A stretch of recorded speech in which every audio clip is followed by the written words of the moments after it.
The tsunami has engulfed several cities in Miyagi Prefecture. This was the horrific scene in Japan, shortly after a 9.0 earthquake violently tore apart the region. The tsunami not only caused mass death, but has put Japan in a perilous nuclear lockdown, and the world is watching. In the United States, the state of Illinois lays claim to having the most active nuclear power plants in the country.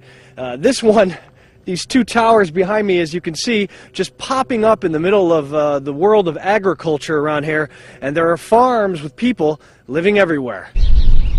In Byron, Illinois, along desolate country roads, seemingly out of nowhere, an ominous structure can be spotted from nearly all vantage points in the area.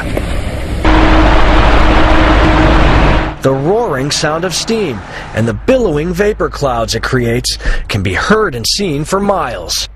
Some residents of Byron literally live right next to the massive nuclear facility, and every morning June Hawkison wakes to the 600-foot towers just outside her bedroom window. We actually come out and, depending on the weather patterns, it creates different clouds and stuff, and it's kind of cool to watch, actually. I know that sounds bizarre, but, when it's right in your backyard, you got to find a way to appreciate it. Other residents in the Byron area, well, they seem more numb to the potential for disaster. Are you ever nervous about something going wrong? I tell you what, everybody's going to go if it is. I mean, what can you do? You got to trust what they say, so whatever. Yeah. Well, when you see stuff going on in Japan, does it alarm you? Well, it makes you wonder, but what are you going to do? I mean, you can't do anything about what's already started. There's over 100 operating nuclear power plants in the U.S. In Byron, the operation provides 2.5 million households with power.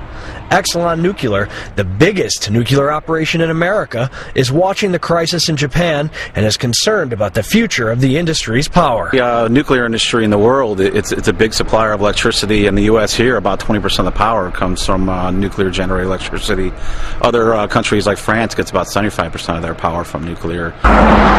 If just one of these nuclear reactors, like the one in Byron, Illinois, was to fail, people from 10 to 30 miles surrounding would be evacuated.